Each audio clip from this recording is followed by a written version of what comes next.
وما من دابة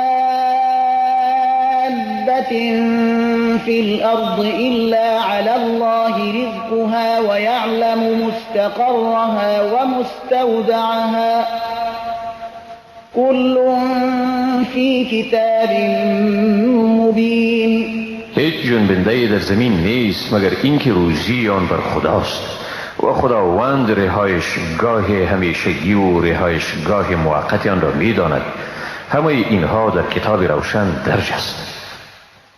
وهو الذي خلق السماوات والأرض في 6 أيام وكان عرشه على الماء ليبلوكم أيكم أحسن عملا ولئن قلت إنكم مبعوثون من بعد الموت ليقولن الذين كفروا إن هذا إلا سحر مبين.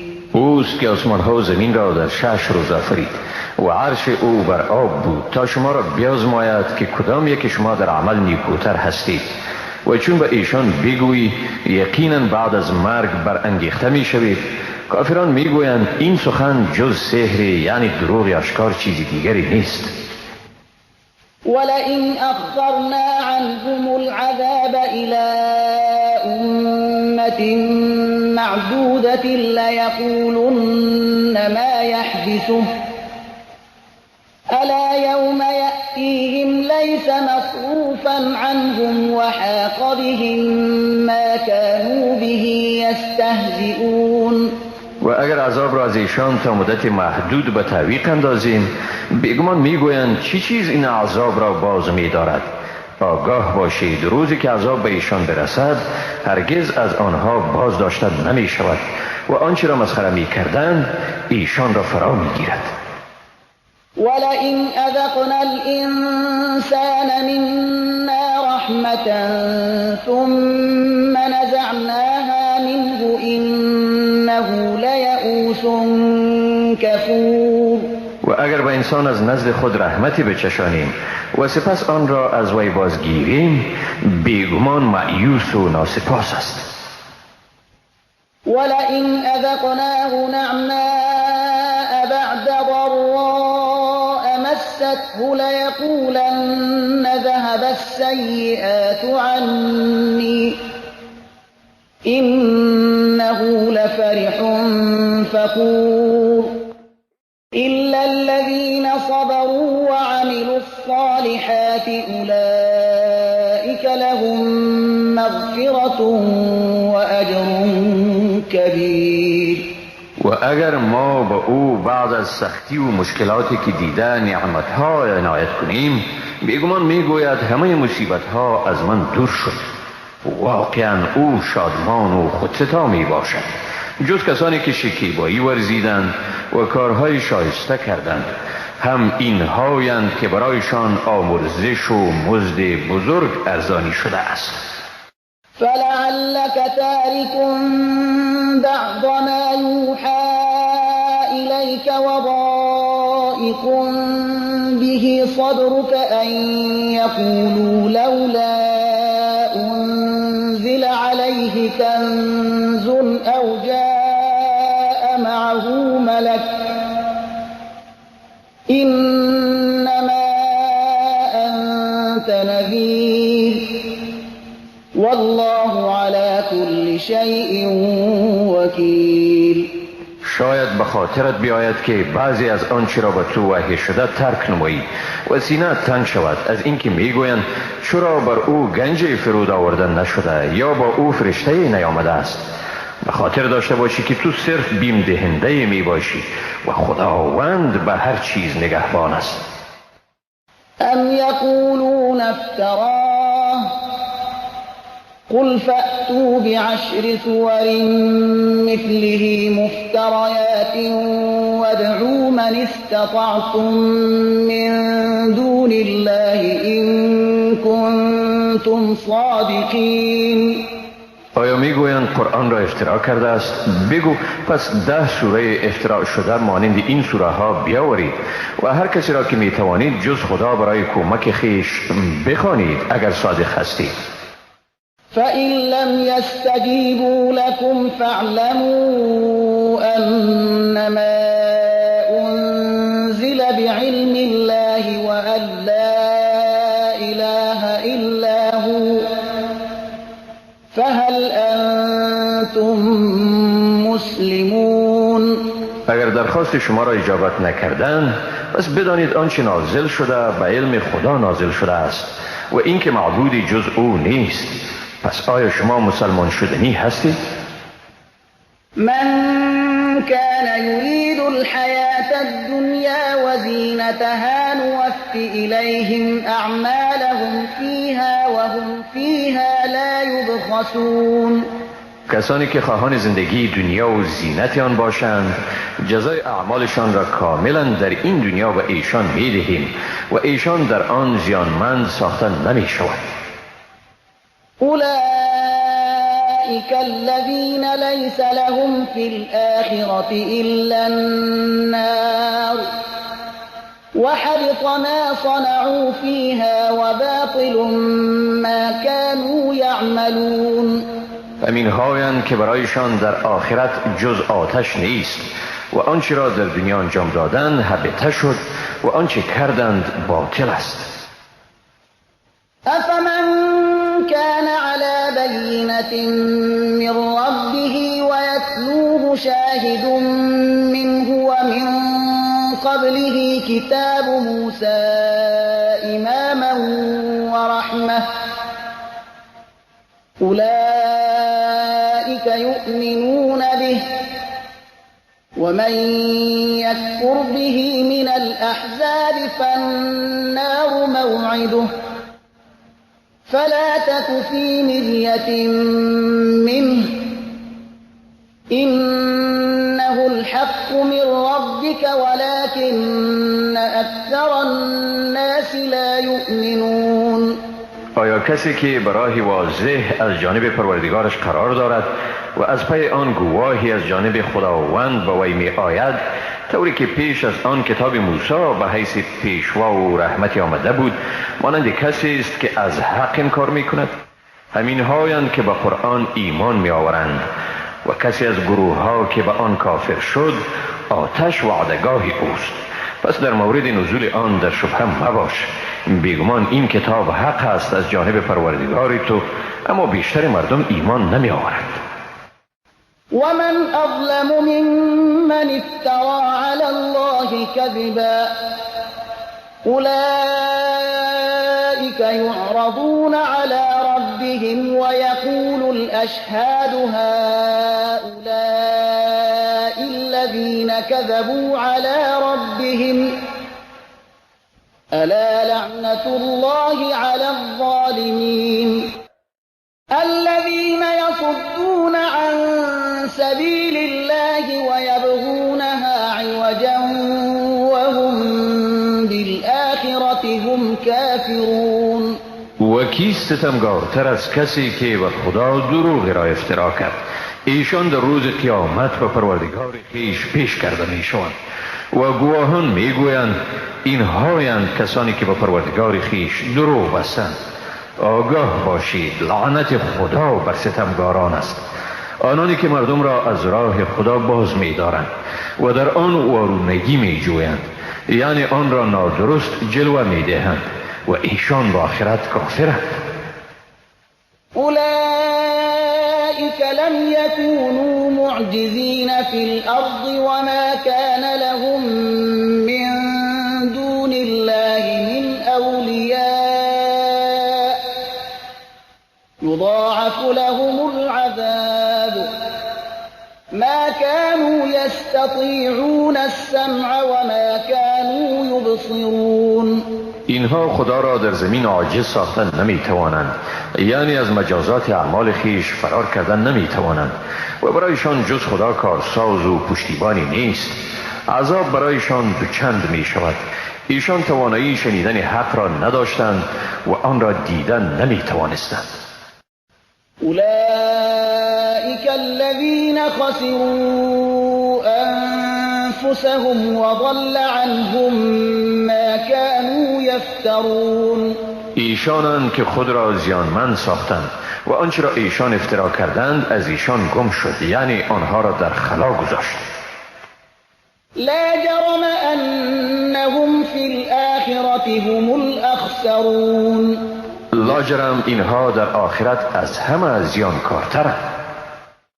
إن الذين آمنوا وعملوا الصالحات وأخبتوا إلى ربهم أولئك أصحاب الجنة هم فيها خالدون. بیگمان آنانی که ایمان آوردند و عمل صالح انجام دادند و به پروردگارشان فروتنی کردند هم ایشانند اهل بهشت، جاودانه در آنجا می باشند. مثل الفريقين كالأعمى والأصم والبصير والسميع هل يستويان مثلا أفلا تذكرون. مثال این دو فریق درست همانند کور و کر در برابری بینا و شنواست. آیا اینها در مقایسه با یکدیگر مساوی‌اند؟ آیا پند نمیگیرند؟ ولقد أرسلنا نوحا إلى قومه إني لكم نذير مبين ألا تعبدوا إلا الله إني أخاف عليكم عذاب يوم أليم. بیگمان ما نوح را به قوم او فرستادیم که به آنها گفت من برای شما بیم دهنده آشکارم بر این که جز خدا چیزی دیگر را نپرستید. بیگمان من بر شما از عذاب روز دردناک می ترسم. فقال الملأ الذين كفروا من قومه ما نراك إلا بشرا مثلنا وما نراك اتبعك إلا الذين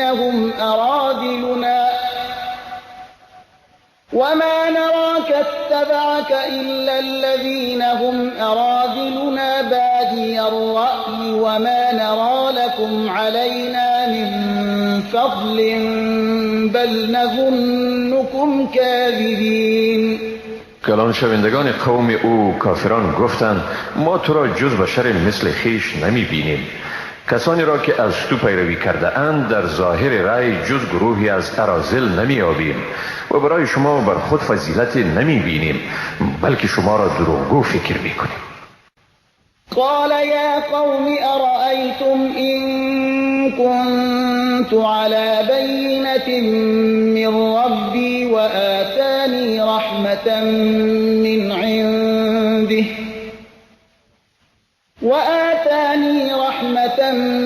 من عنده فعميت عليكم أنلزمكموها وأنتم لها كارهون. نوح گفت ای قوم من ببینید اگر من از جانب پروردگار خود حجتی داشته باشم و برای من رحمتی از نزد خودش داده باشد که آن رحمت بر شما پوشیده باشد، آیا شما را به قبول آن وادار کنیم در حالی که از آن بیزارید؟ وَيَا قَوْمِ لَا أَسْأَلُكُمْ عَلَيْهِ مَالًا إِنْ أَجْرِيَ إِلَّا عَلَى اللَّهِ وَمَا أَنَا بِطَارِدِ الَّذِينَ آمَنُوا إِنَّهُمْ مُلَاقُو رَبِّهِمْ وَلَكِنِّي أَرَاكُمْ قَوْمًا تَجْهَلُونَ. و ای قوم من در برابر آن دعوت از شما مالی نمی خواهم، نیست مزد من مگر بر خدا و من کسانی را که ایمان آورده اند از پیش خود نمی رانم. بیگمان ایشان پروردگار خیش را ملاقات می کنند ولیکن من شما را قوم جاهل می بینم. وَيَا قَوْمِ مَنْ يَنْصُرُنِي مِنَ اللَّهِ إِنْ طَرَدتُّهُمْ أَفَلَا تَذَكَّرُونَ. ای قوم من آیا چی کسی مرا در برابر عقوبت خدا کمک می کند اگر ایشان را از خود برانم؟ آیا پند نمی گیرید؟ ولا أقول لكم عندي خزائن الله ولا أعلم الغيب ولا أقول إني ملك ولا أقول للذين تزدري أعينكم لن يؤتيهم الله خيرا الله أعلم بما في أنفسهم إني إذا لمن الظالمين. و به شما نمیگویم که خزائن خدا نزد من است و نه هم غیب میدانم. نمیگویم که من فرشته ام. نمیگویم به کسانی که چشمان شما بر ایشان به حقارت مینگرد خداوند به ایشان هرگز خیری نمیدهد. خداوند به آنچه در دلهای ایشان می باشد داناتر است. اگر من ایشان را از خود برانم آنگاه بیگمان از ستمگاران خواهم بود.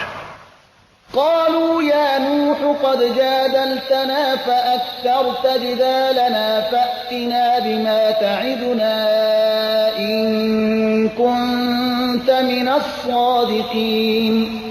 گفتند ای نوح تو با ما مجادله کردی و با ما بسیار مجادله کردی، پس آنچه را با ما وعده می کنی بر ما بیاور اگر صادق هستی.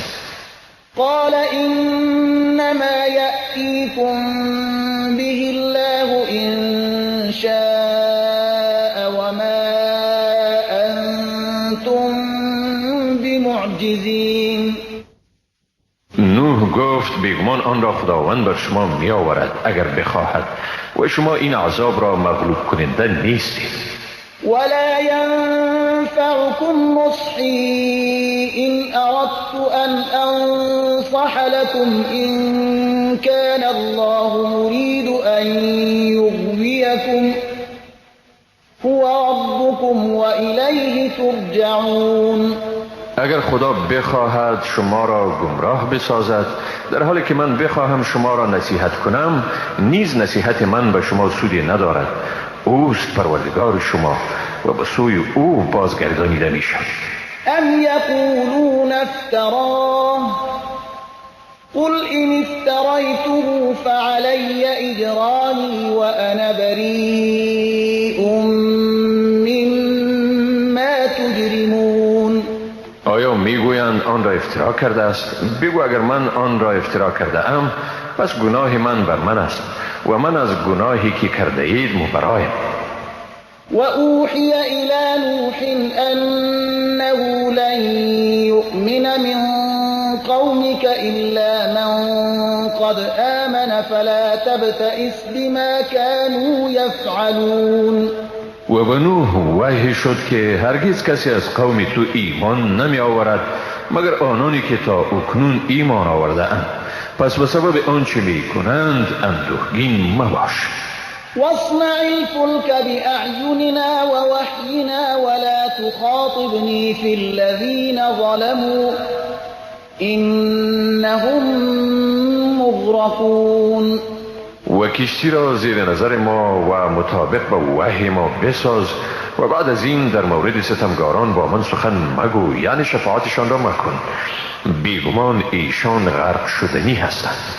ويصنع الفلك وكلما مر عليه ملأ من قومه سخروا منه قال إن تسخروا منا فإنا نسخر منكم كما تسخرون. نوح کشتی را می ساخت و هر باری که گروهی از کلان شوندگان قوم او بر آن می گذشتند او را تمسخر می کردند. نوح گفت شما حالا ما را تمسخر می کنید، بیگمان ما هم شما را تمسخر می کنیم همان گونه ای که اکنون شما ما را تمسخر می کنید. فسوف تعلمون من يأتيه عذاب يخزيه ويحل عليه عذاب مقيم. بزودی خواهید دانست بر کدام کس عذاب رسوا کننده خواهد آمد و عذاب چی کسی همیشگی خواهد بود.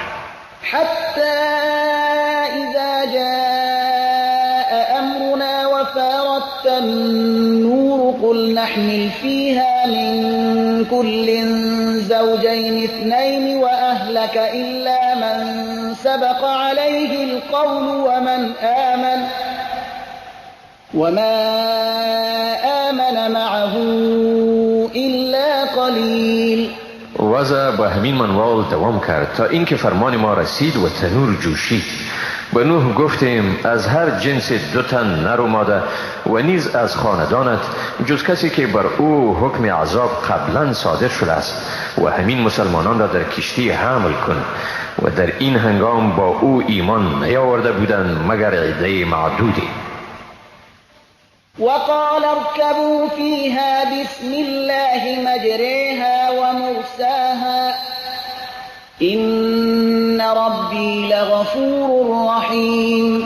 نوح گفت در کشتی سوار شوید، به نام خداست حرکت آن و لنگر انداختن آن، حقا که پروردگار من آمرزنده و مهربان است. وهي تجري بهم في موج كالجبال ونادى نوح ابنه وكان في معزل يا بني اركب معنا ولا تكن مع الكافرين. و کشتیشان را در امواج کوه پیکر می بود و نوح پسرش را که در گوشه بود صدا زد: ای پسرکم، با ما سوار شو و با کفار مباش. قال سآوي إلى جبل يعصمني من الماء قال لا عاصم اليوم من أمر الله إلا من رحم وحال بينهما الموج فكان من المغرقين. پسر نوح گفت به زودی به کوه پناه میبرم که مرا از آب نگه دارد. نوح گفت امروز از فرمان خدا نگه دارنده ای نیست مگر کسی که خدا او را ببخشد. و میان ایشان موجی حایل شد و او از جمله غرق شدگان بود. وقيل يا أرض ابلعي ماءك ويا سماء أقلعي وغيض الماء وقضي الأمر واستوت على الجودي وقيل بعدا للقوم الظالمين. و از جانب خدا گفته شد ای زمین آب خود را فرو بر و ای آسمان باران خود را باز دار. آب فرو نشست، کار تمام شد و کشتی بر کوه جودی قرار گرفت و گفته شد دور باد مردم ستمگر از مرحمت خداوند. ونادى نوح ربه فقال رب إن ابني من أهلي وإن وعدك الحق وأنت أحكم الحاكمين. و نوح پروردگار خود را ندا کرد ای پروردگار من، بیگمان پسر من از اهل من است و وعده تو حق است و تو بهترین حکم کنندگان هستی. قال يا نوح إنه ليس من أهلك إنه عمل غير صالح فلا تسألني ما ليس لك به علم إني أعظك أن تكون من الجاهلين. خداوند گفت ای نوح، بدون شک او از اهل تو نیست، زیرا او دارای عمل ناشایسته است. پس چیزی که به آن علمی نداری از من مپرس، واقعا که من تو را پند میدهم تا مبادا از جاهلان باشی. قال رب إني أعوذ بك أن أسألك ما ليس لي به علم وإلا تغفر لي وترحمني أكن من الخاسرين. نوح گفت پروردگار من بیگمان به تو پناه میبرم از آن که از تو چیزی را میپرسم که به آن علمی ندارم و اگر مرا نیامرزی و بر من رحمت نفرمایی بیگمان از زیانکاران میباشم. قیل یا نوح اهبط بسلام منا وبركات عليك وعلى أمم ممن معك وأمم سنمتعهم ثم يمسهم منا عذاب أليم. از جانب خدا گفته شد ای نوح، با سلامتی و برکت هایی که از جانب ما شامل حال تو و گروه های همراهی تو شده است از کشتی فرود آی و امتهای نیز که با زودیشان را برای یک دوره محدود بهره‌مند میگردانیم، سپس از جانب ما و ایشان عذاب دردناک میرسد. تلك من أنباء الغيب نوحيها إليك ما كنت تعلمها أنت ولا قومك من قبل هذا فاصبر إن العاقبة للمتقين. اینها از خبرهای غیب است که آن را به تو وحی می کنم. پیش از این نه تو و نه هم قوم تو اینها را می دانستند. پس صبر و استقامت کن، بیگمان عاقبت نیکو از آن پرهیزگاران است. و الى عاد اخاهم هودا قال یا قوم اعبدوا الله ما لكم من اله غیره إن أنتم إلا مفترون. و به قوم عاد برادرشان هود را فرستادیم. او گفت ای قوم من، خدا را پرستش کنید که برای شما جز او معبودی نیست و در این که به خدا شریک می آورید نیستید مگر افترا کنندگان. یا قوم لا أسألكم عليه أجرا إن أجري إلا على الذي فطرني افلا تعقلون. ای قوم من، در برابر این دعوت شما مزد نمی طلبم. مزد من نیست جز بر آن که مرا فریده است. آیا نمی فهمید؟ و یا قوم استغفروا ربكم ثم توبوا الیه یرسل السماء علیکم مدرارا ويزدكم قوة إلى قوتكم ولا تتولوا مجرمين. و ای قوم من، از پروردگار خود آمرزش بخواهید، سپس به او رجوع کنید، یعنی توبه نمایید تا بر شما از آسمان باران را پیوسته بفرستد و نیروی بر نیروی شما بیفزاید و گناهکارانه از حق روگردان مشوید. قالوا يا هود ما جئتنا ببينة وما نحن بتاركي آلهتنا عن قولك وما نحن لك بمؤمنين. گفتند ای هود، به ما حجتی نیاوردی و ما معبودان خود را به گفته تو ترک گفتنی نیستیم و نه هم به تو ایمان آرنده ایم. إن نقول إلا اعتراك بعض آلهتنا بسوء قال إني أشهد الله واشهدوا أني بريء مما تشركون من دونه فكيدوني جميعا ثم لا تنظرون. ما نمیگوییم مگر این را که شاید بعضی از معبودان ما به عقل تو زیانی رسانده اند. گفت من خدا را گواه می آورم و شما گواه باشید که من واقعا از آنچه شما شک می آورید بیزارم و جز وی. پس همه شما در حق من دسیسه بیچینید، سپس به من مهلت ندهید. إني توكلت على الله ربي وربكم ما من دابة إلا هو آخذ بناصيتها إن ربي على صراط مستقيم. بیگمان من با خدای پروردگار خود و پروردگار شما توکل کردم. هیچ جانداری نیست مگر آن که خدا از موی پیشانی آن میگیرد، یعنی بر آن تسلط کامل دارد. بیگمان پروردگار من بر راه راست است.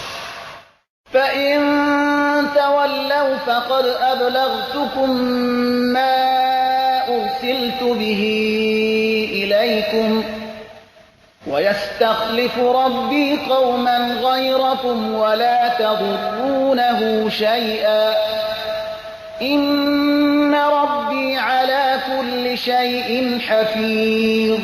اگر روی برگردانید یعنی نافرمانی کنید، پس بیگمان پیامی را که با آن به سوی شما فرستاده شدم ابلاغ کردم و پروردگار من قوم دیگری را جز شما جانشین می سازد و شما به او هیچ ضرری رساندن نمی توانید. حقا که پروردگار من به هر چیز نگهبان است. ولما جاء أمرنا نجينا هودا والذين آمنوا معه برحمة منا ونجيناهم من عذاب غليظ. چون فرمان ما فرا رسید، هود و آنانی را که با او ایمان آوردند به مرحمتی از جانب خود نجات دادیم و ایشان را از عذاب شدید رهانیدیم. وتلك عاد جحدوا بآيات ربهم وعصوا رسله واتبعوا أمر كل جبار عنید. و این قوم عاد بود که آیات پروردگارشان را تکذیب و پیامبران او را نافرمانی کردند و فرمان هر سرکش ستیزکاری را پیروی نمودند. وأتبعوا في هذه الدنيا لعنة ويوم القيامة ألا إن عادا كفروا ربهم ألا بعدا لعاد قوم هود. و لعنت در این دنیا ایشان را دنبال کرد، یعنی از ایشان نام ننگین ماند و در آخرت نیست. بیگمان عاد به پروردگار خود کافر شدند. آگاه باشید دور باد عاد قوم هود از رحمت الهی. وإلى ثمود أخاهم صالحا قال يا قوم اعبدوا الله ما لكم من إله غيره هو أنشأكم من الأرض واستعمركم فيها فاستغفروه ثم توبوا إليه إن ربي قریب مجیب. و به قوم ثمود برادرشان صالح را فرستادیم. او گفت ای قوم من، خدا را پرستش کنید، برای شما جز او معبودی نیست. او شما را زمین آفرید و به آبادانی آن گماشت، لذا از او آمرزش بخواهید، سپس به او رجوع کنید. بیگمان پروردگار من نزدیک و اجابت کننده دعا است. قالوا يا صالح قد كنت فينا مرجوا قبل هذا أتنهانا أن نعبد ما يعبد آباؤنا وإننا لفي شك مما تدعونا إليه مريب. گفتند ای صالح، واقعا تو قبلا در میان ما مایه امید بودی. آیا تو ما را از پرستش آنچه پدران ما می پرستیدن منع می کنی؟ و ما بیگمان به آنچه تو ما را به آن می خوانی در شک و تردید هستیم. قال يا قوم أرأيتم إن كنت على بينة من ربي وآتاني منه رحمة فمن ينصرني من الله إن عصيته فما تزيدونني غير تخسير. صالح گفت ای قوم من، و من بگویید اگر من از جانب پروردگار خود دلیل آشکاری داشته باشم و مرا از نزد خود رحمتی داده باشد، اگر خدا را نافرمانی کنم کی مرا در برابر خدا یاری می دهد؟ پس شما جز نقصان به من چیزی زیاده نمی کنید. ويا قوم هذه ناقة الله لكم آية فذروها تأكل في أرض الله ولا تمسوها بسوء فيأخذكم عذاب قریب. ای قوم من، این ناقه از جانب خدا برای شما نشانه است، پس آن را بگذارید تا آزادانه در زمین خدا بچرد و به آن ضرر مرسانید، در غیر آن به زودی عذاب شما را گرفتار می کند.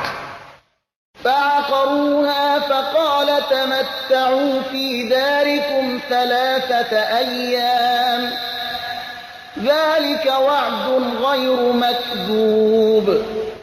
ایشان آن شتر را پی کردند. پس صالح گفت در خانه های خود 3 روز از زندگی بهره‌مند باشید، این وعده است غیر قابل تکذیب.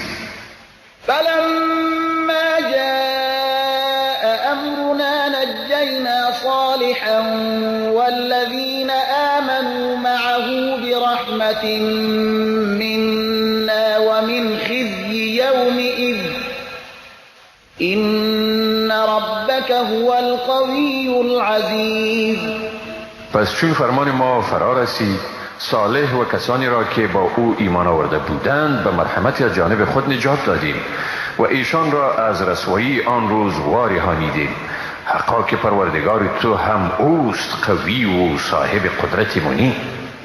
وأخذ الذين ظلموا الصيحة فأصبحوا في ديارهم جاثمين كأن لم يغنوا فيها ألا إن ثمود كفروا ربهم ألا بعدا لثمود. و ستمگاران را آواز مهیب فرو گرفت، پس در خانه های خود چون مردگانی بر روی افتاده گردیدند که گویی هرگز در آن سرزمین زندگی نداشتند. آگاه باشید واقعا ثمود به پروردگار خود کفر ورزیدند. هان دور باد ثمود از رحمت خداوند. ولقد جاءت رسلنا إبراهيم بالبشرى قالوا سلاما قال سلام فما لبث أن جاء بعجل حنيذ. به تحقیق که فرستادگان ما به ابراهیم بشارتی آوردند، گفتند سلام بر تو. ابراهیم گفت و بر شما نیز سلام. پس طول نکشید که برایشان گوساله بریانی آورد. فلما رأى أيديهم لا تصل إليه نكرهم وأوجس منهم خيفة قالوا لا تخف إنا أرسلنا إلى قوم لوط. و چون دید دست آنها به طعام نمی رسد، یعنی از آن نمی خورند، رویه ایشان را ناآشنا پنداشت و از ایشان احساس ترس کرد. گفتند مترس، بیگمان ما به سوی قوم لوط فرستاده شده ایم. وامرأته قائمة فضحكت فبشرناها بإسحاق ومن وراء إسحاق يعقوب. زن ابراهیم که در آنجا ایستاده بود خندید، پس ما او را به پیدایش اسحاق و از پی اسحاق به پیدایش یعقوب بشارت دادیم. قالت يا ويلتى أألد وأنا عجوز وهذا بعلي شيخا إن هذا لشيء عجيب. آن زن گفت وای بر من، آیا در حالی که من پیرزن ام باز هم فرزندی خواهم آورد و این شوهر من مرد بس کلان سال است؟ واقعا این چیزی عجیب است. قالوا أتعجبين من أمر الله رحمة الله وبركاته عليكم أهل البيت إنه حميد مجيد. فرستادگان گفتند آیا از قدرت خدا تعجب می‌کنی؟ رحمت خدا و برکات او شامل حال شما خانواده است. حقا که خداوند ستوده و بزرگ است.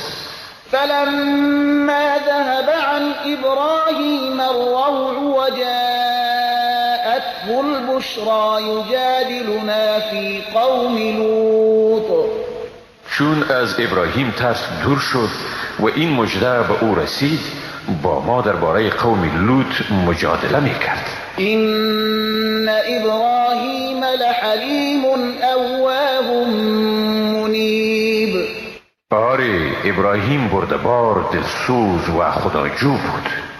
يا إبراهيم أعرض عن هذا إنه قد جاء أمر ربك وإنهم آتيهم عذاب غير مردود.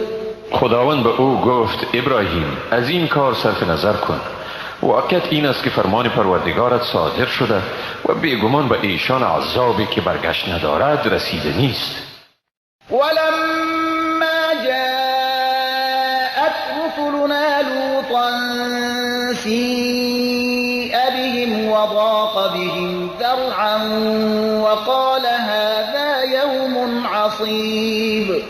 هنگامی که فرستادگان ما نزد لوط آمدند ناراحت و دلتنگ گردید از ترس اینکه مبادا نتواند ایشان را حفاظت کند و گفت این روز سختی است. وجاءه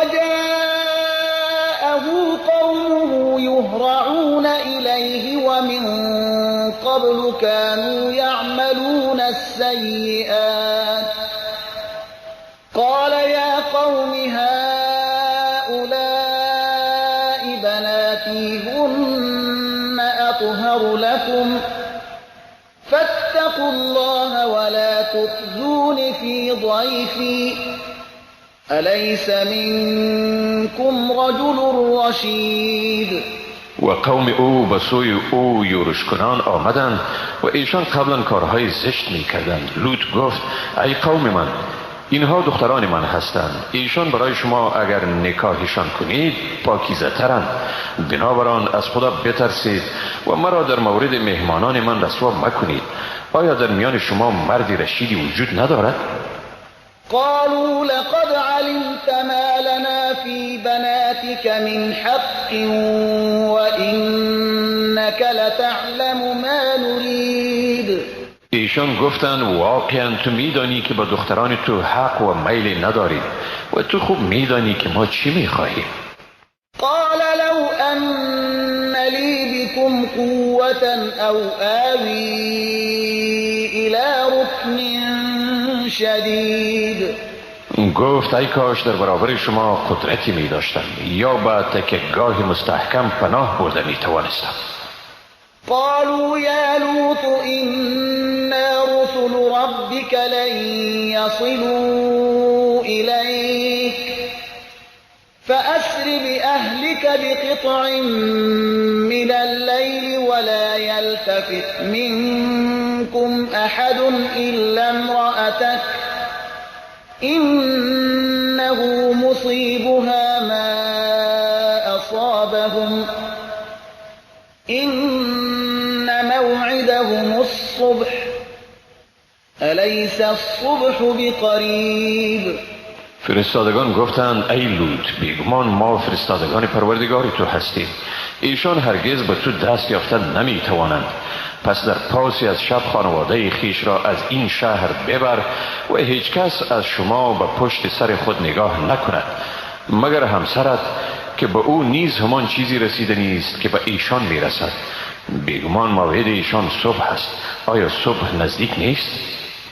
فلما جاء أمرنا جعلنا عاليها سافلها وأمطرنا عليها حجارة من سجيل منضود مسومة عند ربك وما هي من الظالمين ببعید. چون فرمان ما فرا رسید آن خانه ها را زیر و رو کردیم و بر ایشان از سنگ گل یعنی گل پخته پی در پی بارانیدیم، سنگ هایی که در نزد پروردگارت نشان کرده شده بود و این از ستمگاران دور نیست. و الى مدین اخاهم شعیبا قال یا قوم اعبدوا الله ما لكم من اله غیره ولا تنقصوا المكيال والميزان إني أراكم بخير وإني أخاف عليكم عذاب يوم محيط. و به سوی قوم مدین برادر ایشان شعیب را فرستادیم. او گفت ای قوم من، خدا را پرستش کنید، شما را جز او معبودی نیست و پیمانه و وزن را کم مکنید. بیگمان من شما را به خیر یعنی در آسودگی می بینم و بیگمان به شما عذاب روز فراگیر را خوف دارم. و یا قوم اوفوا المکیال والمیزان بالقسط ولا تبخسوا الناس اشیاءهم ولا تعثوا فی الارض مفسدین. و ای قوم من، پیمانه و وزن را به انصاف ادا کنید، به مردم هیچ چیزشان را کم ندهید و در زمین به فسادکاری دست نیازید. بقية الله خير لكم إن كنتم مؤمنين وما أنا عليكم بحفیظ. آنچه خدا با شما بعد از ایفای پیمانه و وزن باقی گذارد برای شما بهتر است اگر مؤمن هستید و من بر شما نگهبان نیستم. قالوا يا شعيب أصلاتك تأمرك أن نترك ما يعبد آباؤنا أو أن نفعل في أموالنا ما نشاء إنك لأنت الحليم الرشيد. گفتند ای شعیب آیا نماز تو را دستور می دهد که آنچه را پدران ما می پرستیدند ترک گوییم یا در اموال خود طوری که بخواهیم تصرف نکنیم؟ بیگمان تو انسان بردبار و راه یافته می باشی. قال يا قوم أرأيتم إن كنت على بينة من ربي ورزقني منه رزقا حسنا وما أريد أن أخالفكم إلى ما أنهاكم عنه إن أريد إلا الإصلاح ما استطعت وما توفيقي إلا بالله عليه توكلت وإليه أنيب. گفت ای قوم من آیا دیدید اگر من از جانب پروردگار خود دلیل آشکاری داشته باشم و او مرا روزی خوبی از جانب خود داده باشد آیا باز هم از فرمان او تخلف ورزم؟ من اراده ندارم که با شما مخالفت کنم، یعنی نمیخواهم مرتکب عملی شوم در چیزی که شما را از آن منع می نمایم. من تا حدی که بتوانم جز اصلاح نمیخواهم و توفیق من جز به مدد خدا میسر نیست. بر وی توکل کردم و به او رجوع می کنم. وَيَا قَوْمِ لَا يَجْرِمَنَّكُمْ شِقَاقِي أَن يُصِيبَكُم مِّثْلُ مَا أَصَابَ قَوْمَ نُوحٍ أَوْ قَوْمَ هُودٍ أَوْ قَوْمَ صَالِحٍ وَمَا قَوْمُ لُوطٍ مِّنكُم بِبَعِيدٍ. ای قوم من مبادا دشمنی شما با من شما را نیز به سرنوشت قوم نوح یا قوم هود یا قوم صالح دچار سازد و قوم لوط از شما دور نیست.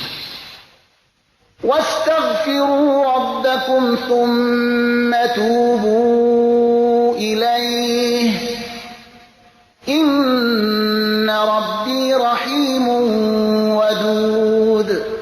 و از پروردگار خود آمرزش بخواهید سپس به سوی او به توبه رجوع کنید، حقا که پروردگار من مهربان و دوست دارنده است. قالوا يا شعيب ما نفقه كثيرا مما تقول وإنا لنراك فينا ضعيفا ولولا رهتك لرجمناك وما أنت علينا بعزيز. گفتند ای شعیب بسا از چیزهایی را که میگویی نمیفهمیم و بیگمان تو را در میان خود ضعیف میبینیم و اگر به خاطر قبیله تو نمی بود بیگمان تو را سنگسار میکردیم و تو پیش ما عزتی نداری. قال يا قوم أرهطي أعز عليكم من الله واتخذتموه وراءكم ظهريا إن ربي بما تعملون محيط. شعیب گفت ای قوم من آیا قبیله من نزد شما از خدا عزیزتر است در حالی که فرمان خدا را پشت سر خویش انداخته اید؟ بیگمان به آنچه میکنید پروردگار من احاطه دارد. وَيَا قَوْمِ اعْمَلُوا عَلَى مَكَانَتِكُمْ إِنِّي عَامِلٌ سَوْفَ تَعْلَمُونَ مَنْ يَأْتِيهِ عَذَابٌ يُخْزِيهِ وَمَنْ هُوَ كَاذِبٌ وارتقبوا إني معكم رقيب. و ای قوم من، هر چی می توانید بکنید، من هم آنچه می توانم انجام خواهم داد. به زودی خواهید دانست عذاب رسوا کننده به سر وقتی کی می آید و کی دروغگوست. انتظار بکشید، بیگمان من نیز با شما منتظرم.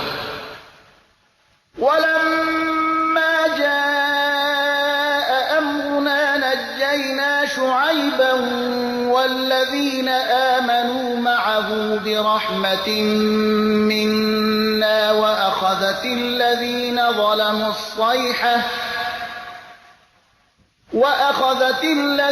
ظلموا الصيحة فأصبحوا في ديارهم جاثمين كأن لم يغنوا فيها ألا بعدا لمدين كما بعدت ثمود. و چون فرمان ما رسید، شعیب و کسانی را که با او ایمان آوردند به رحمتی از نزد خود نجات دادیم و ستمگاران را آواز مهیب فرا گرفت. پس در خانه های خود مردگان بر روی افتاده گردیدند، گویی هرگز در آنجا زندگی نداشتند. آگاه باش، دور باد مدین از رحمت خدا، چنان که قوم ثمود دور شدند. ولقد أرسلنا موسى بآياتنا وسلطان مبين إلى فرعون وملئه فاتبعوا أمر فرعون وما أمر فرعون برشيد. بیگمان ما موسی را با آیات خود و با حجت آشکار فرستادیم به سوی فرعون و کلان شوندگان قوم او، ولی آنها فرمان فرعون را پیروی کردند، در حالی که فرمان فرعون مایه رهیابی نبود. يقدم قومه يوم القيامة فأوردهم النار وبئس الورد المورود. او در روز قیامت جلوروی قوم خود می شود و ایشان را در آن گرمی سوزان عوض آن که به آبگاه ببرد وارد آتش می کند و چی بد جایی است دوزخ که به آن وارد ساخته می شود. و اتبعوا فی هذه لعنة و یوم القیامة بئس الرفد المرفود. ایشان در این جهان و هم در روز قیامت با لعنت تعقیب می شوند و چی بد عطیه است که به ایشان داده می شود. ذلك من انباء القرى نقصه عليك منها قائم و حصید. این از احوال شهرهاست که برای تو بازگو می نماییم که بعضی هنوز برپایند و بعضی درو شده، یعنی از بین رفته. وما ظلمناهم ولكن ظلموا أنفسهم فما أغنت عنهم آلهتهم التي يدعون من دون الله من شيء لما جاء أمر ربك وما زادوهم غير تتبيب. ما به آنها ستم نکردیم بلکه خودشان بر خویشتن ستم کردند. چون امر پروردگاری تو رسید، آن معبودانی که جز خدا و ایشان نیایش می کردند از آنها دفاع نتوانستند و به ایشان جز هلاکت نیفزودند.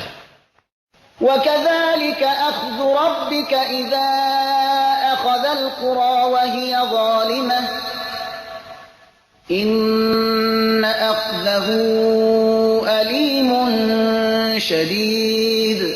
و چنین است گرفتار کردن پروردگار تو چون مردم شهرها را گرفتار کند و ایشان ستمگار باشند. حقا که گرفتار کردن او دردناک و شدید است. این فی ذلک لآیة لمن خاف عذاب الآخرة ذلك یوم مجموع له الناس وذلك یوم مشهود. بیگمان در این سخن نشانه است برای کسی که از عذاب آخرت یعنی روز قیامت بترسد. این روزی است که در آن همه مردم جمع می شوند و روزی است که همه در آن حضور دارند.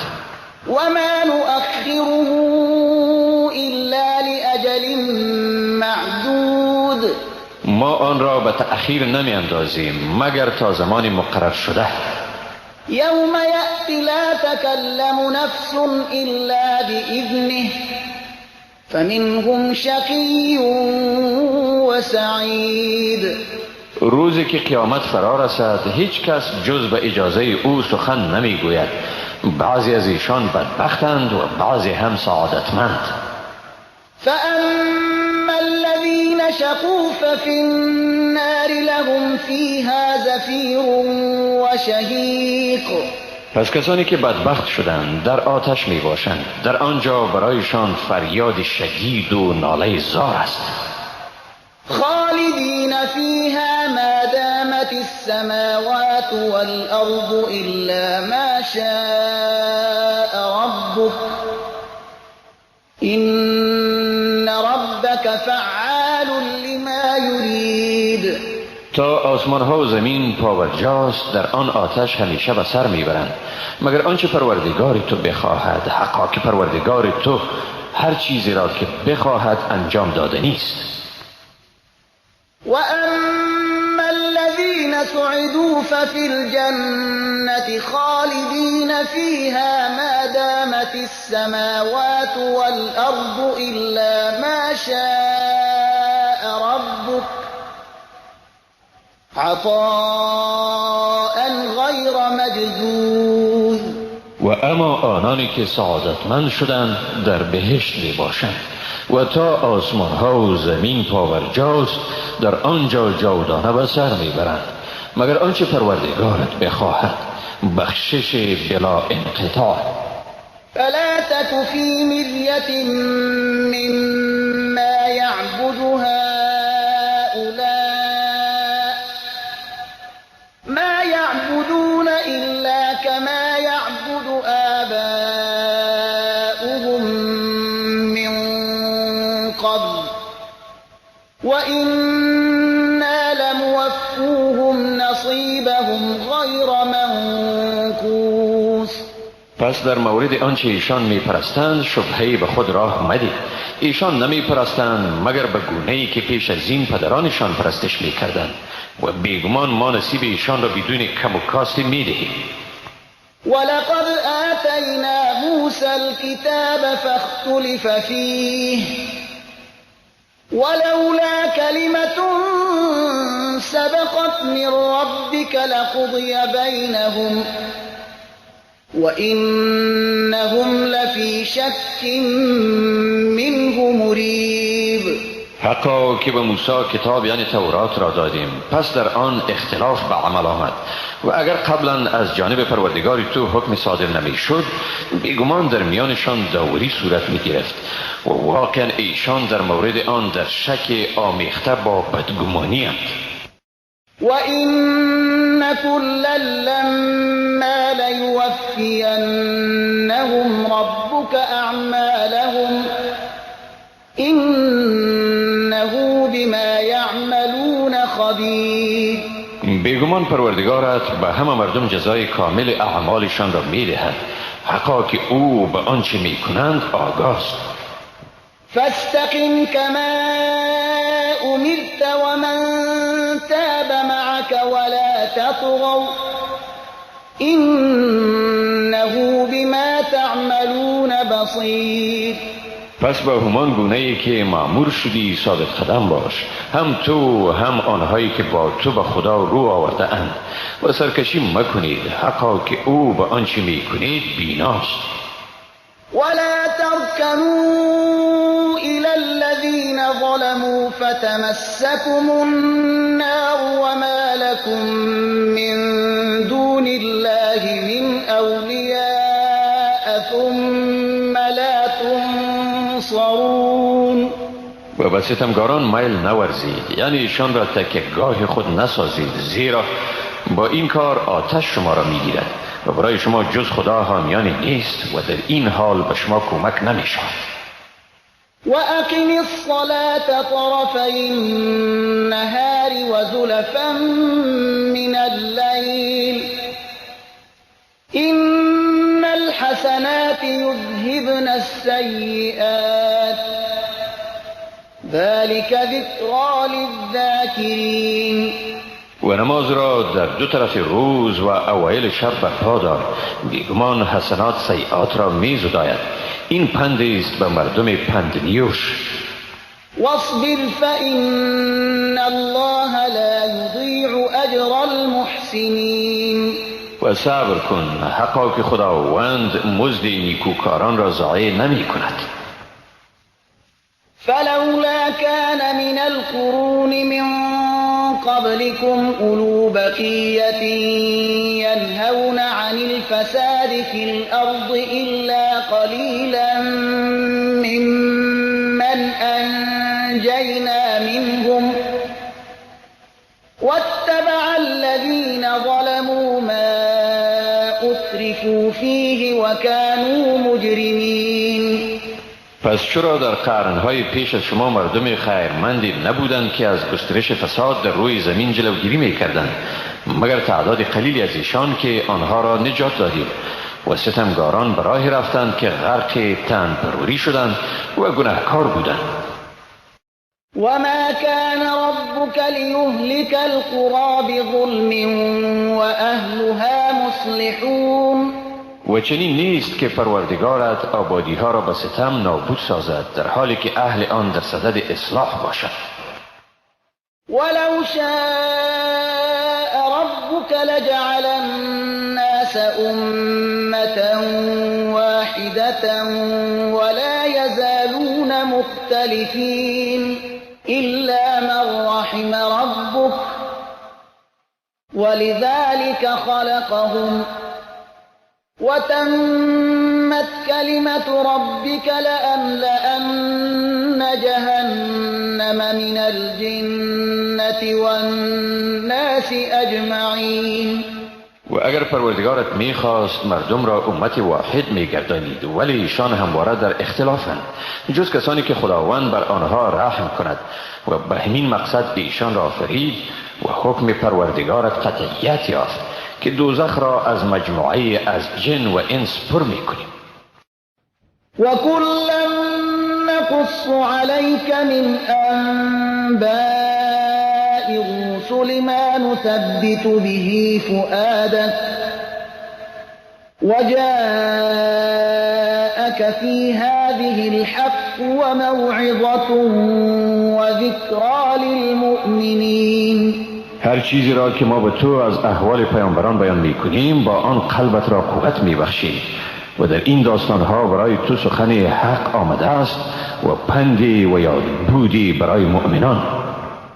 وقل للذین لا يؤمنون اعملوا على مكانتكم إنا عاملون وانتظروا إنا منتظرون. و به آنهایی که ایمان نمیارند بگو هرچی میتوانید بکنید، ما نیز آنچه میتوانیم انجام خواهیم داد. انتظار بکشید، ما نیز منتظریم. ولله غیب السماوات والأرض وإلیه یرجع الأمر كله فاعبده وتوکل علیه وما ربك بغافل عما تعملون. اسرار غیب آسمان ها و زمین از آن خداست و همه کارها به او ارجاع می شوند. پس او را پرستش کن و بر او توکل نما و از آنچه می کنید پروردگارت بیخبر نیست. بسم الله الرحمن الرحیم. به نام خداوند بی اندازه مهربان نهایت با رحم. الف لام را تلك آیات الكتاب المبین.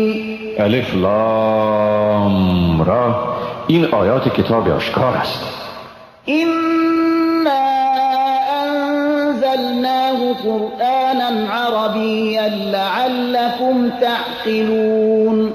حقا که ما آن را قرآن عربی نازل کردیم تا باشد که شما درک کنید. نحن نقص عليك أحسن القصص بما أوحينا إليك هذا القرآن وإن كنت من قبله لمن الغافلین. ما به تو بهترین قصه ها را قصه می کنیم که این که به تو این قرآن را وحی کردیم هرچند پیش از این از غافلان بودی.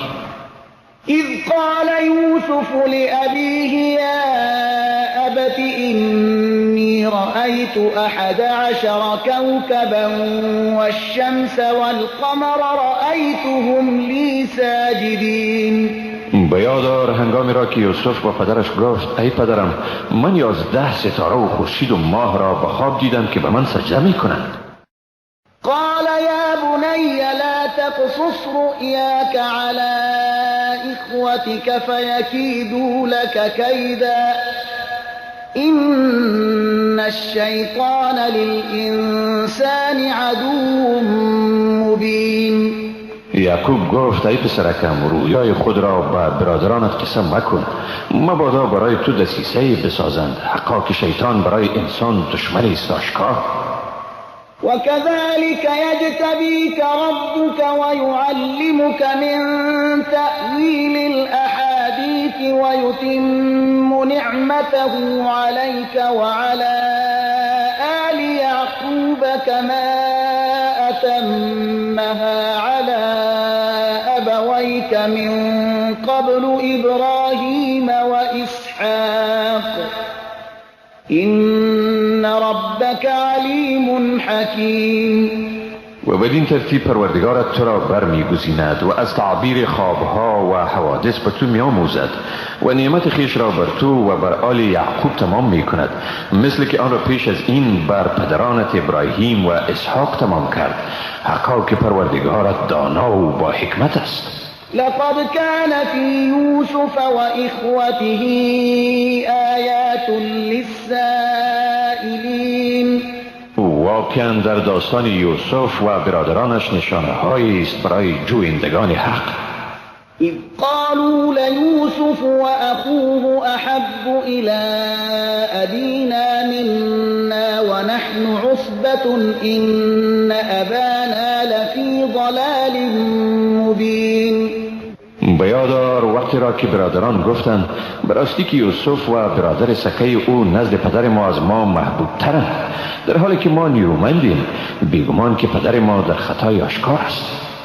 اقتلوا یوسف او اطرحوه ارضا یخل لكم وجه ابیكم وتكونوا من بعده قوما صالحین. یوسف را بکشید یا او را به سرزمین نامعلوم بیفکنید تا توجه پدر شما تنها به شما بماند و بعد از وی گروه صالح باشید. قال قائل منهم لا تقتلوا يوسف وألقوه في غيابة الجب يلتقطه بعض السيارة إن كنتم فاعلين. یکی از آنها گفت یوسف را مکشید اگر کاری میخواهید بکنید او را در قعر چاهی بیفکنید تا یکی از رهگذران او را بگیرد. قالوا یا ابانا ما لك لا تأمنا على یوسف وإنا له لناصحون. گفتند ای پدر ما تو را چی شده که برای یوسف ما را امین نمیدانی در حالی که ما واقعا خیرخواه اوییم. أرسله معنا غدا يرتع ويلعب وإنا له لحافظون. او را با ما فردا بفرست تا دم بیاساید و بازی کند و بیگمان ما بر او نگهبانی. قال إني ليحزنني أن تذهبوا به وأخاف أن يأكله الذئب وأنتم عنه غافلون. یعقوب گفت واقعا مرا اندوهگین می سازد که او را از پیش من ببرید و هراس دارم مبادا در هنگامی که متوجه او نباشید او را گرگ بخورد. قالوا لئن أكله الذئب ونحن عصبة إنا إذا لخاسرون. گفتند اگر او را گرگ بخورد در حالی که ما نیرومندیم، حقا که در آن صورت زیانکار خواهیم بود.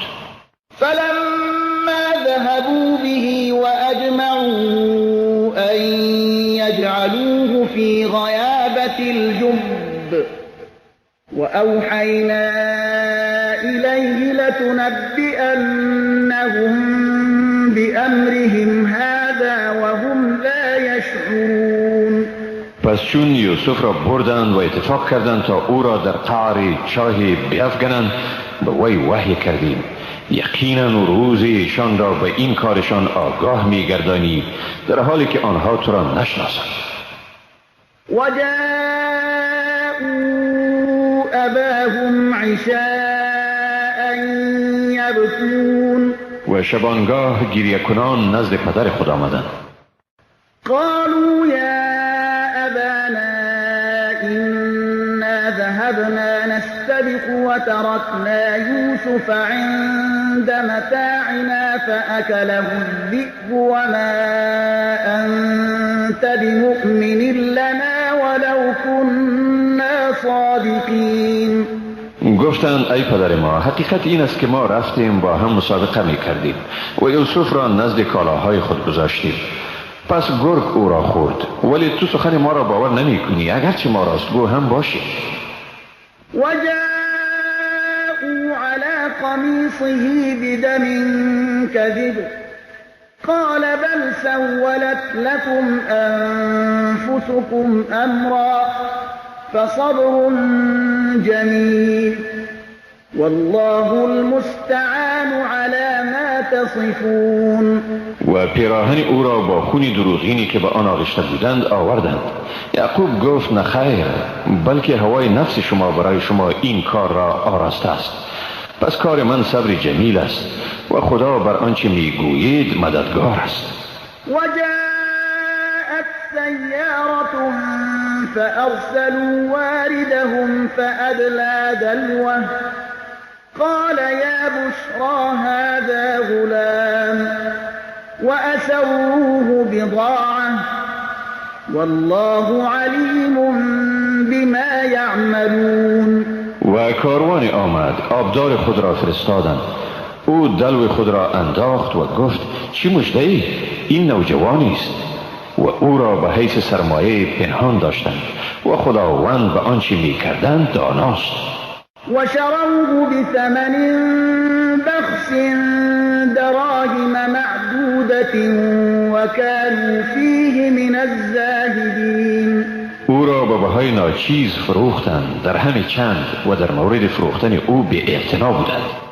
وقال الذي اشتراه من مصر لامرأته أكرمي مثواه عسى أن ينفعنا أو نتخذه ولدا وكذلك مكنا ليوسف في الأرض ولنعلمه من تأويل الأحاديث والله غالب على أمره ولكن أكثر الناس لا يعلمون. و کسی که او را از مصر خرید به همسر خود گفت مقام او را گرامی دار، شاید او به ما مفید ثابت شود یا او را فرزند بگیریم و بدین گونه یوسف را در آن سرزمین جاگزین ساختیم تا به او تعبیر خوابها و حوادث را بیاموزیم و خداوند بر کار خود غالب است و لیکن اکثر مردم نمی‌دانند. ولما بلغ أشده آتيناه حكما وعلما وكذلك نجزي المحسنين. و چون یوسف به حد بلوغ رسید او را قدرت داوری و علم دادیم و این چنین نیکوکاران را پاداش میدهیم. وراودته التي هو في بيتها عن نفسه وغلقت الأبواب وقالت هيت لك قال معاذ الله إنه ربي أحسن مثواي إنه لا يفلح الظالمون. و از زنی که یوسف در خانه او بود از او تمنای کمجویی کرد و درها را بست و گفت پیش آی، برای کامجویی تو آمادم. یوسف گفت پناه میبرم با خدا، بیگمان شوهر تو صاحب نعمت من است. او مقام مرا در این خانه گرامی ساخت، حقا که ستمگاران رستگار نمیشوند. ولقد همت به وهم بها لولا ان رأى برهان ربه كذلك لنصرف عنه السوء والفحشاء إنه من عبادنا المخلصين. و آن زن از یوسف کام خواست. او نیز اگر دلیل پروردگارش را نمیدید از آن زن کام میجست. این چنین کردیم تا از او بدی و فحشا را دور سازیم، بیگمان او از بندگان مخلص ماست. واستبق الباب وقدت قميصه من دبر وألف يا سيدها لدى الباب قالت ما جزاء من أراد بأهلك سوءا إلا أن يسجن أو عذاب أليم. هر دو به سوی دروازه شتافتند. او پیراهن یوسف را از پشت دید و شوهر آن زن را نزدیک دروازه یافتند. زن گفت جزای کسی که به خانواده تو بدی بخواهد چیست جز آن که زندانی شود یا عذاب دردناک ببیند.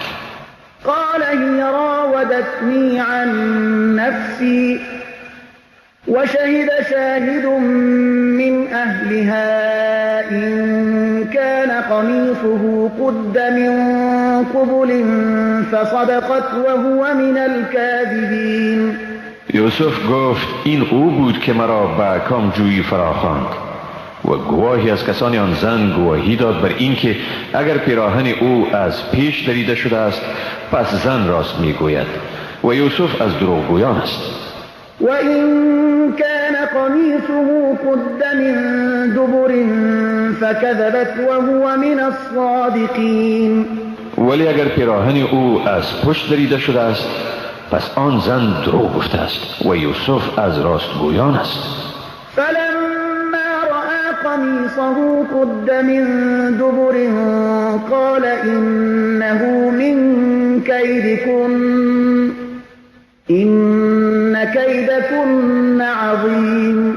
و چون عزیز پیراهن او را دید که از پشت دریده شده است گفت بیگمان این کار از مکر و افسون شما زنان است و بیگمان مکر و افسون شما بزرگ و خطرناک است. یوسف اعرض عن هذا واستغفری لذنبك انك كنت من الخاطئین.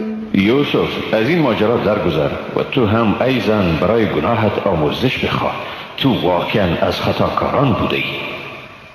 وقال نسوة في المدينة امرأة العزيز تراود فتاها عن نفسه قد شغفها حبا إنا لنراها في ضلال مبين.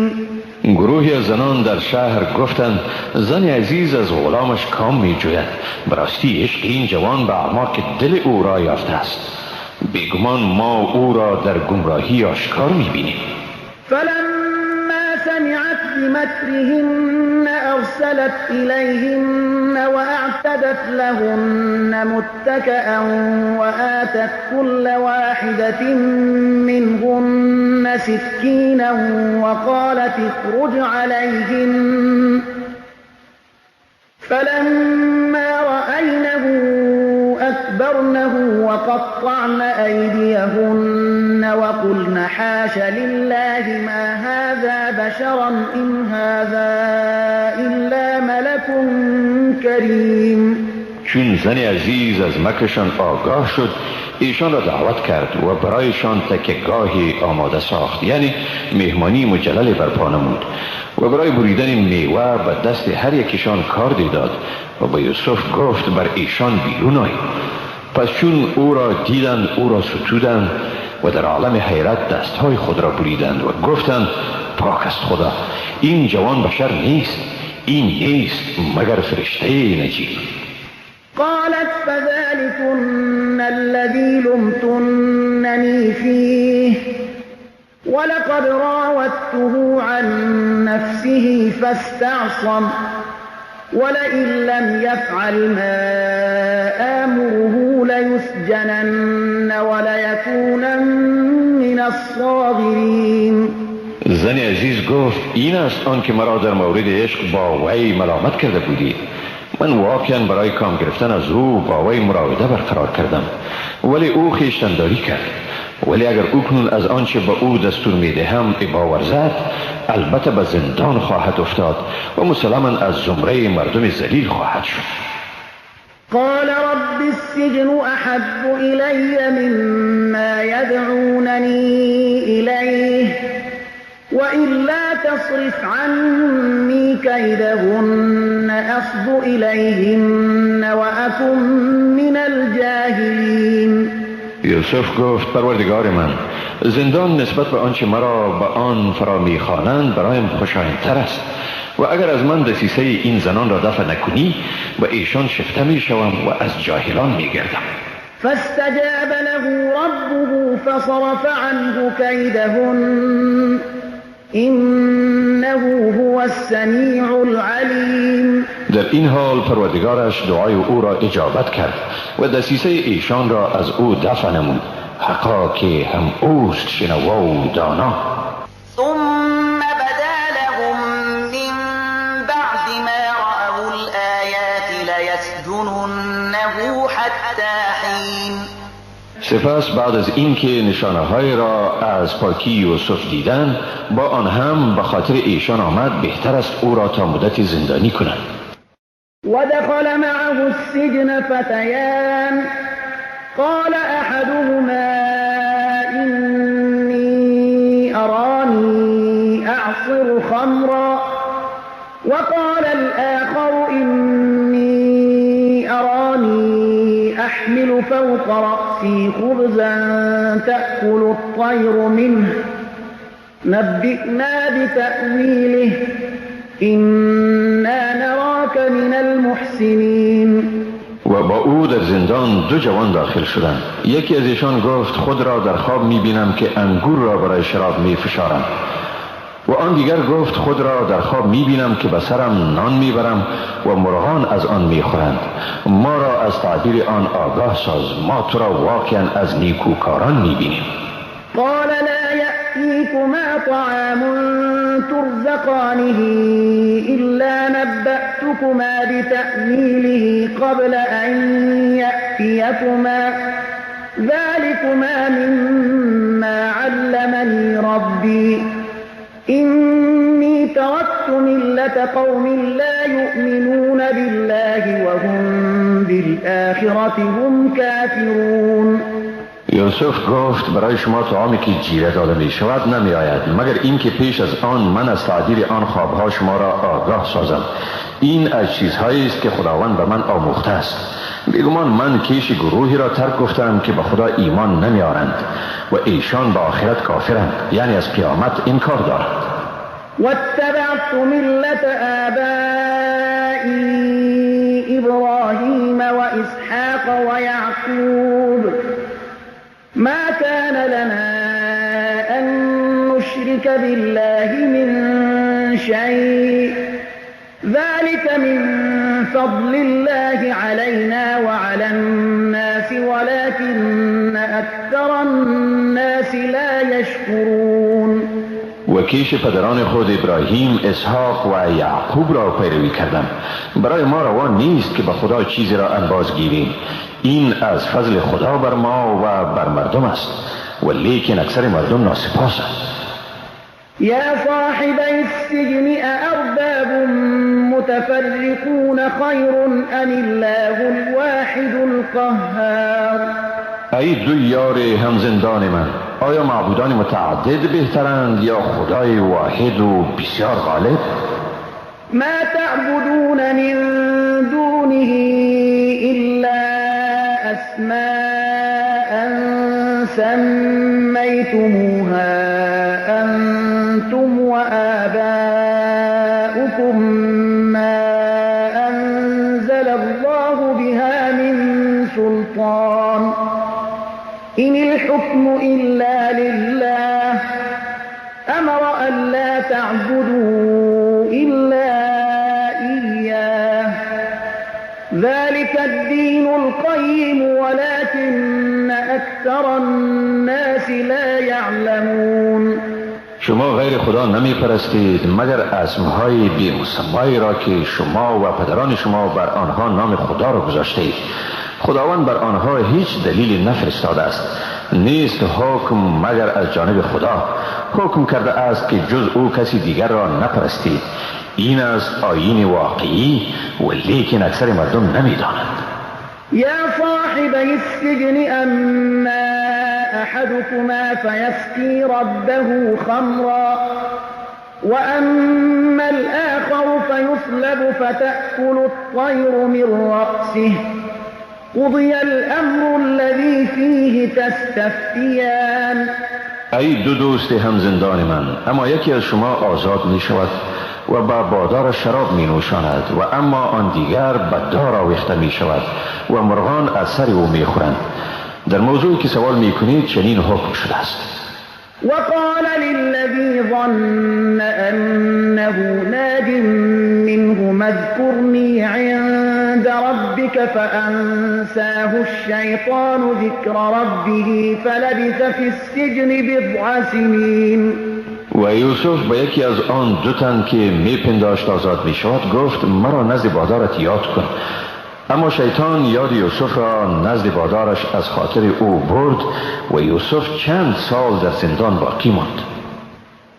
وقال الملك إني أرى 7 بقرات سمان يأكلهن 7 عجاف و7 سنبلات خضر وأخر يابسات يا أيها الملأ أفتوني في رؤياي إن كنتم للرؤيا تعبرون. پادشاه مصر گفت در خواب 7 گاو فربه را میبینم که 7 گاو لاغر آنها را میخورند و 7 خوشه سبز غله و 7 خوشه خشک را. ای کلان شوندگان، حکم خوابم را روشن کنید اگر خواب را تعبیر کرده میتوانید. قالوا أضغاث أحلام وما نحن بتأویل الأحلام بعالمین. گفتند خوابهای پریشان است و ما با تعبیر خوابهای پریشان آگاهی نداریم. وقال الذي نجا منهما وادكر بعد أمة أنا أنبئكم بتأویله فأرسلون. یکی از آن 2 نفر که از محبس نجات یافته بود و بعد از مدت یوسف را به یاد آورد و پادشاه گفت من شما را به تعبیر این خواب خبر می دهم، پس مرا نزد یوسف بفرستید. يوسف أيها الصديق أفتنا في 7 بقرات سمان يأكلهن 7 عجاف و7 سنبلات خضر وأخر يابسات لعلي أرجع إلى الناس لعلهم يعلمون. یوسف ای مرد راستگوی، برای ما تعبیر رویای 7 گاو فربه که آن را 7 گاو لاغر میخورند و 7 خوشه سبز و 7 خوشه دیگر خشکیده را بگو. شاید من به سوی این مردم برگردم تا ایشان بدانند. قال تزرعون 7 سنين دأبا فما حصدتم فذروه في سنبله إلا قليلا مما تأكلون. یوسف گفت 7 سال پیاپی طبق معمول زراعت می کنید، پس آنچه را درو می کنید در خوشه آن بگذارید مگر اندکی از آن را که می خورید. ثم يأتي من بعد ذلك 7 شداد يأكلن ما قدمتم لهن إلا قليلا مما تحصنون. باز بعد از آن 7 سال سخت خشکی و قحطی می آید که آنچه را برای ایشان از پیش ذخیره کرده بودید می خورند مگر اندکی از آنچه که برای تخم نگه می دارید. ثم يأتي من بعد ذلك عام فيه يغاث الناس وفيه يعصرون. بعد از آن سالی می آید که در آن برای مردم باران فراوانی می شود و در آن انگور و دیگر دانه ها را می فشارند و از آن آب می کشند. وقال الملك ائتوني به فلما جاءه الرسول قال ارجع إلى ربك فاسأله ما بال النسوة اللاتي قطعن أيديهن إن ربي بكيدهن عليم. پادشاه گفت او را نزد من بیاورید. اما یوسف هنگامی که فرستاده نزد او آمد گفت نزد بادارت بازگرد و از او بپرس و موقف زنانی که دستهای خود را بریدن چیست؟ بیگمان خداوند من از مکر ایشان آگاه است. قال ما خطبكن إذ راوتن يوسف عن نفسه قلنا حاش لله ما علمنا عليه من سوء قالت امرأة العزيز الآن حصحص الحق أنا راودته عن نفسه وإنه لمن الصادقين. پادشاه به زنان گفت هنگامی که می‌خواستید از یوسف کام بگیرید موقف شما چی بود؟ گفتند پاک است خدا، ما در او یعنی یوسف از بدی چیزی نیافتیم. زن عزیز گفت حالا حق آشکار شد، من با او برای کام گرفتن مراوده برقرار کردم و او واقعا از راستکاران است. ذلك ليعلم أني لم أخنه بالغيب وأن الله لا يهدي كيد الخائنين. این را گفتم تا بداند که من در غیابش به او خیانت نکردم و خداوند هرگز نیرنگ خائنان را رهبری نمی کند.